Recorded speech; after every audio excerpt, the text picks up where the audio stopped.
Kembali Amar menuju meja di sisi ruangan. Kembali Amar berjalan menuju meja di sisi ruangan. Dia seolah sedang mencari-cari sesuatu. Saat berbalik, Adit melihat kalau Amar memegangi salah satu toples yang memiliki warna merah gelap. Adit terus saja meronta-ronta, berharap apa yang dilakukan Amar tidak akan berhasil. Amar sudah kembali berada di sisi Adit. Kini dia merasakan ada cairan kental yang menyentuh kulit di bagian kelamin dan terus saja merembet hingga ke pangkal pahanya. Kau tahu, Dit, sebenarnya aku sudah bisa melakukan ritual tumbal tali perawan sejak kematian Ningrum.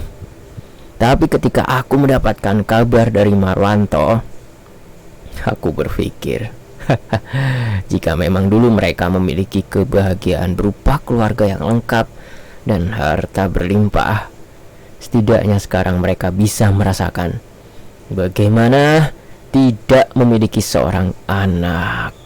Kata Amar, apa maksudmu? Apa hubungannya dengan keluarga kami? Ucap Adit saat dia bisa melepas sumpalan kain yang ada di mulutnya. Ya aku lupa. Aku sangat membenci kebahagiaan yang terpancar dari keluarga kalian. Setiap waktu aku iri dengan Prianto dan Pak D serta bapakmu yang memiliki kehidupan yang layak.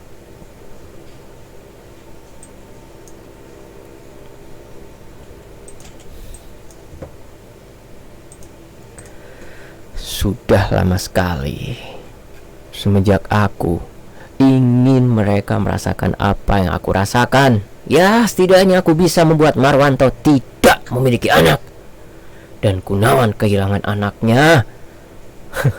Adil kan, seorang teman harus sama-sama merasakan penderitaan satu sama lainnya. Kata Amar, kau jadi kau yang menjebak Pak De Marwanto dan Bude Ija? Tanya Adit tidak percaya. Ya, mereka memang goblok.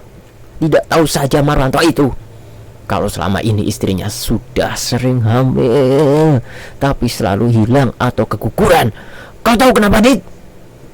Karena janinnya kupindahkan atau kujadikan sebagai tumbal untuk santapan Jenggolo Sewu.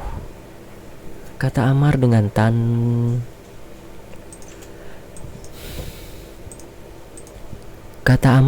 tawa tanpa kebahagiaan. Kau pikir janin yang ada di dalam rahim Ningrum milik siapa? Itu milik budemu. Ku atur dan terus saja ku hasut agar Marwanto mau melakukan persetubuhan di hutan. Awalnya dia tidak mau, tapi karena Ijah yang selalu merengek agar bisa memiliki anak, akhirnya dia luluh. Lanjut Amar. Adit benar-benar tidak habis pikir. Bagaimana bisa ada orang yang sekeji ini di dunia, memanfaatkan dan membunuh orang demi untuk kepuasan pribadinya. Ingin sekali rasanya dia menghajar dan membuat Amar mati pelan-pelan. Kini Adit melihat Amar berjalan ke arah tampah yang sudah terisi sesajen. Sesaat dia melepaskan semua pakaiannya dan membelitkan kain di sekitar pinggangnya. Kita mulai, Dit. Sebentar lagi aku bisa menjadi lebih sakti, dan keluarga kalian akan merasakan apa yang aku rasakan. Urusan Prianto, nanti setelah ini istri dan anaknya juga akan menjadi targetku. Ucap Amar tersenyum mengerikan. Bajingan kau! Umpat Adit yang benar-benar sudah muak dengan apa yang dilakukan oleh Amar. Amar mulai duduk bersila. Aroma kemenyan dan dupa mulai menyeruak di hidung Adit. Kepanikan benar-benar sudah menjalari seluruh tubuh Adit. Kini Adit melihat Amar mulai menyembelih ayam cemani hitam yang ada di depannya. Betapa mualnya Adit saat dia melihat Amar menuangkan darah ayam cemani hitam itu ke tenggorokannya dan menuangkan sebagian ke kepala kerbau yang sudah dikuliti. Nafas Adit memburu. Dia terus saja bergerak, mencoba mengendorkan kaitan plat besi yang mengikat tangan dan kakinya. Tiba-tiba saja Adit merasakan panas di alat kelaminnya dan area yang terkena dengan darah yang dituangkan oleh Amar. Angin tiba-tiba saja berhembus dengan kencang. Bahkan daun jendela yang tertutup rapat kini mulai tersibak dan bergoyang-goyang dengan cepat. Sekujur tubuh Adit meremang dengan hebat. Inilah akhir riwayat dari hidupnya. Tidak pernah Adit membayangkan akan dijadikan mangsa seperti ini. Sekali lagi, Adit melihat ke arah Amar. Tapi ternyata pilihannya salah. Betapa mualnya Adit. Dia benar-benar tidak menyangka Amar, orang yang dia kira berteman dengan Pak D dan Pak Prianto, begitu busuk dan memuakkan. Kini Amar sedang membuka salah satu toples dan mengambil sesuatu yang merah dan kembali berjalan ke arah Adit. "Kau tahu ini apa?" ucap Amar yang memperlihatkan gumpalan daging yang seperti terikat dengan sesuatu. "Ini adalah ari-ari dari Ningrum. Ada darah dari keluargamu juga di sini. Kau tidak mau mencicipi sepupumu, Dit?" tanya Amar tanpa dosa. Adit yang melihat itu hanya memalingkan mukanya. "Kau tidak mau, Dit? Kalau tidak mau kita sudahi saja sekarang," ucap Amar. Sekali lagi dia berjalan ke arah sesajen dan duduk bersila. Dia letakkan ari-ari itu di depannya. Kembali suasana menjadi mencekam. Ditambah angin dingin berhembus dengan kencang. Seketika pintu terbuka dengan keras. Baik Adit maupun Amar sontak langsung menolehkan kepalanya. Siti tengah berdiri dengan tatapan kosong dan terus saja menembang lagu Jawa. "Kau sudah membereskan bocah itu, Siti?" ucap Amar menyeringai. Tidak ada jawaban dari Siti. Dia hanya diam dan mengangguk. "Bagus. Sekarang sudah tidak ada penghalang lagi. Arif temanmu sudah menyusul Ningrum dan Pak Dirman, Dit. Sebentar lagi giliranmu," lanjut Amar yang langsung saja meneruskan ritualnya. Kekuatan Adit melemah. Dia tidak menyangka kalau Arif juga sudah menjadi korban dari kebiadaban Amar. Semua sudah berakhir. Tidak ada lagi orang yang bisa membantunya kali ini. Adit kaget. Jelas sekali dia mendengar ada suara geraman yang muncul. Ada sesuatu yang sedang berdiri di depan Amar. Di saat bersamaan alat kelamin Adit yang terkena darah makin terasa panas. "Sial," umpat Adit ketakutan. Pelan tapi pasti, kini Adit melihat dengan jelas sosok yang kemarin ada di belakang Siti, tengah berdiri menatap nyalang kepadanya. Bentuknya sungguh mengerikan. Seluruh badannya berbulu, serta taring yang mencuat tidak beraturan di sekitar bibirnya. "Doro, sampun kulo siap kes danten. Sudah saya siapkan semua," ucap Amar sambil duduk menyembah sosok yang ada di depannya. Geram sosok tersebut dan langsung berjalan menuju ke arah Adit. Adit sudah benar-benar pasrah sekarang. Sosok itu sudah tepat berdiri di samping Adit. Kulit di selangkangannya semakin terasa panas. Lelehan air mata juga sudah tidak bisa dia bendung lagi. Dan yang lebih mengerikan lagi, sosok yang bernama Jenggolo Sewu mulai memainkan tangannya di kelamin Adit. Terasa sekali rasa ngilu yang muncul. Padahal Jenggolo Sewu hanya sekedar menyentuhnya, hingga tiba-tiba saja Jenggolo Sewu menarik tangannya dengan menggeram. "Bajingan gue bocah," ucapnya sambil menatap ke arah Amar dengan tatapan yang tajam dan mengerikan. Melihat itu sontak Amar terpaku dan gemetaran. "Ngapunten Doro," ucap Amar mencoba berani untuk bertanya. "Aku ngomong. Aku sudah bilang carikan penutup yang masih berjaga." Belum sempat Amar menjawab, Tiba-tiba Siti langsung menerjang Amar dengan keras. Mereka bergulat seru. Tidak menyangka Siti memiliki kekuatan sebesar itu. Tapi kenapa Siti menyerang Amar? Tapi Adi tidak peduli. Sebelum dia berpikir lebih jauh, ada sosok yang tiba-tiba saja muncul.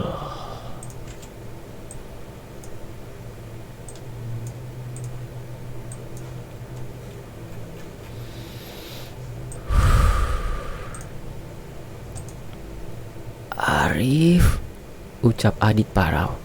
Dia benar-benar tidak menyangka. Sudah, jangan berisik. Biarkan saja mereka bergulat, kata Arif yang mulai melepaskan ikatan yang ada di tangan Adit. Tapi bagaimana, Arif? Tanya Adit. Arif tidak menjawab. Dia terus saja mencoba melepaskan Adit. Setelah semua terlepas, buru-buru Adit memakai celananya kembali. Kini sosok berbulu itu hanya melihat dan menggeram memperhatikan mereka. Bergidik ngeri Adit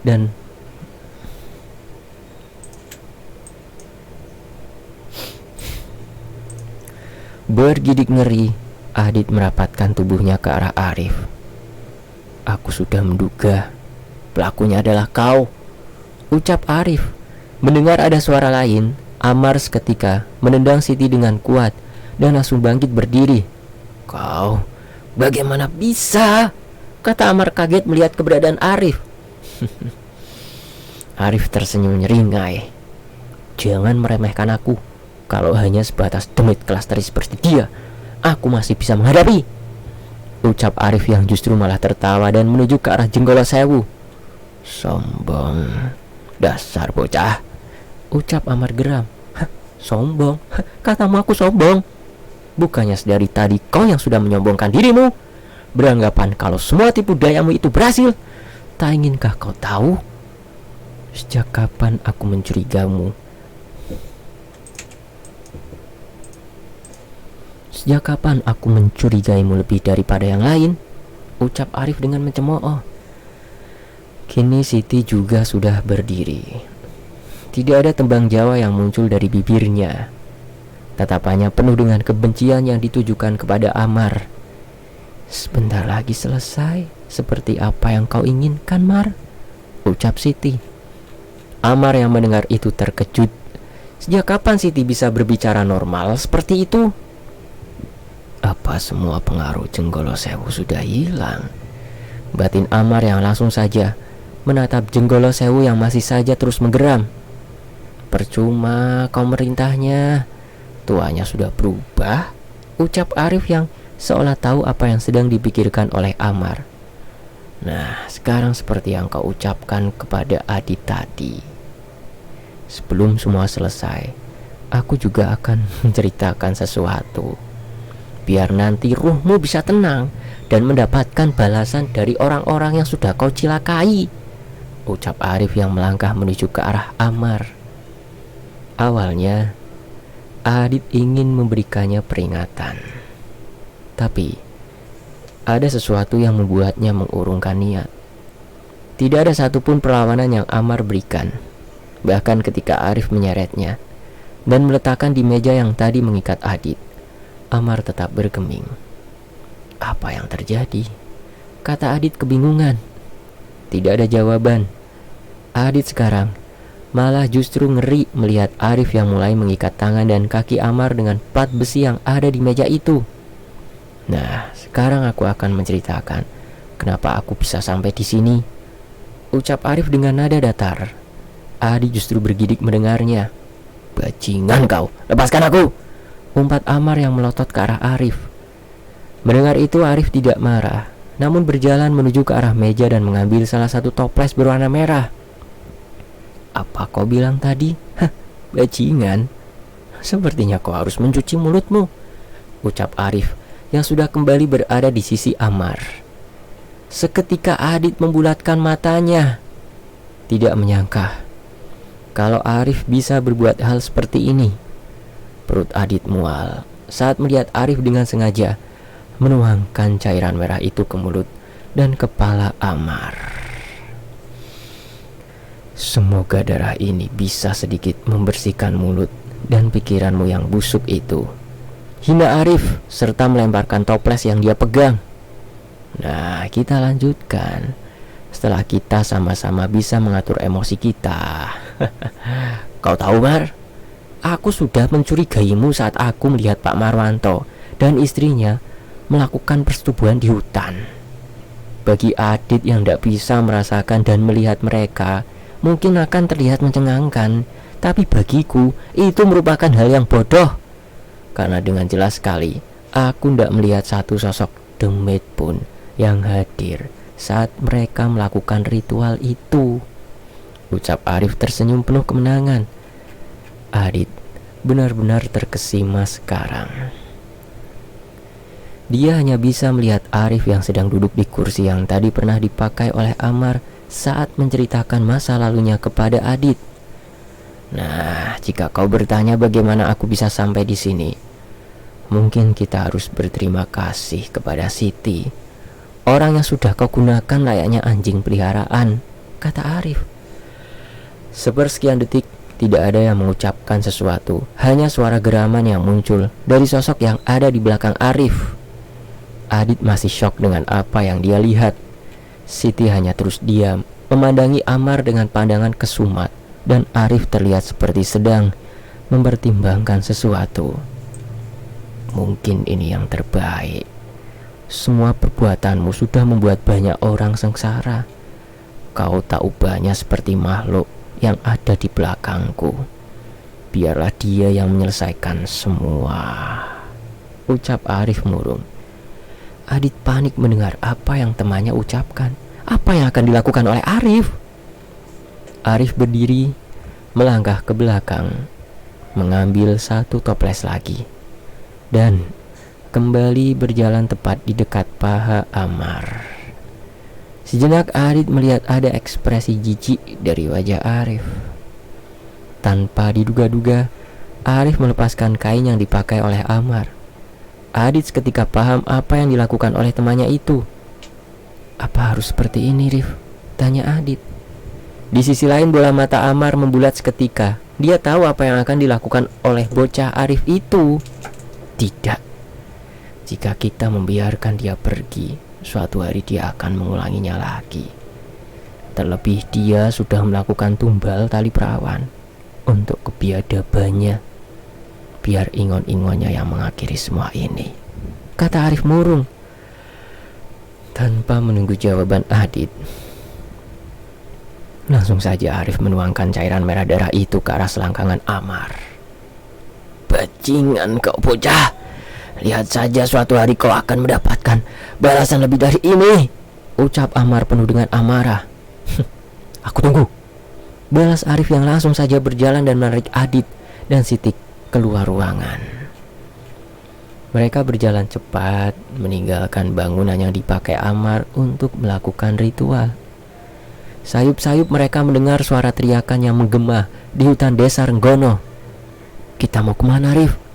Tanya Adit yang mulai terlihat kelelahan. Rumahmu. Mereka semua sudah menunggu, kata Arif yang terus saja berjalan menembus semak-semak. Tidak ada obrolan yang muncul selama perjalanan menuju rumah Nek Harjo. Baik Adit, Arif maupun Siti hanya diam berkutat dengan pikiran masing-masing. Apa aku harus ikut? Kata Siti yang saat sudah berada di jalan desa yang sepi. Mereka tidak akan menyakitimu. Biar aku dan Adit yang memberikan penjelasan, jawab Arif. Sedang Adit hanya diam dan mengikuti kemauan temannya ini. Dia tidak mau menyanggah, takut membuat Arif marah, dan bisa saja Adit bernasib sama dengan Amar. Adit, pekik Nek Harjo saat melihat Adit tengah berjalan menuju rumahnya. Adit, kamu gak apa-apa kan? Kata Nek Harjo yang tiba-tiba saja terisak. Gak apa-apa, Nek, tapi Adit pengen mandi. Badan Adit lengket semua, ucap Adit lemas, dan ingin sekali dia segera merebahkan tubuhnya di atas kasur. Semua orang kini tengah berkumpul. Bahkan juga Siti turut bergabung bersama. Setelah Nek Harjo dan Mbok Sarmin membantunya membersihkan badan, Adit dibantu Arif menjelaskan semua yang sudah terjadi malam ini. Baik Pak Kades sampai Bude Ijah benar-benar kaget dengan apa yang sudah dilakukan oleh Amar. Maafkan Pak Didit, Pak D sudah membuatmu hampir cilaka, kata Pak D yang tertunduk malu dengan semua perbuatan yang dilakukannya. Adi tersenyum dan tidak menyalahkan apa yang dilakukan oleh Pak D-nya. Sudah Pak D, lupakan. Yang penting sekarang kita sudah tahu dalang dari semua ini, ucap Adit sambil menikmati sebatang rokok. Malam itu akhirnya semua misteri yang menimpa Adit terkuak. Tidak ada yang merasa sedih atas kematian Amar. Semua sudah memaafkan, bahkan Adit juga sudah bisa melepaskan semua masalah yang ada di hidupnya. Selesai, tamat. Siapa di sini yang menebak bahwa pelakunya itu Bude Ija sama Pak D Marwanto? Saya juga nebaknya ke situ. Ternyata plot twistnya di sini ya. Ini Netrakala keren sekali. Dan mohon maaf ya, Adit sudah tidak berjaka. Mungkin sudah melakukannya dengan siapa namanya, tunangannya itu yang mutusin. Ya itulah pokoknya. Ya demikianlah di Fakta Sejarah. Terima kasih untuk Netrakala. Terima kasih teman-teman yang sudah menyimak sejauh ini. Ini mau dilanjut lagi nggak kisah Arif? Ini kan masih berkaitan yang dulu saya upload sama Bima ya. Ini ada satu lagi nih, judulnya Petaka. Kalau mau dilanjut, mohon komen ya di channel Fakta Sejarah. Dan demikian juga di channel Wen Antoni ini. Seperti ini ya, isi suara prosesnya tanpa editing yang seperti ini. Kalau yang versi editnya, versi suara yang empuk gitu atau yang renyah kata orang-orang itu, bisa dilihat di Fakta Sejarah. Jangan lupa ya di subscribe di channel Wen Antoni ini. Dan sampai jumpa di kisah lainnya, tetap di Fakta Sejarah. Saya pamit ya. Wassalamualaikum warahmatullahi wabarakatuh.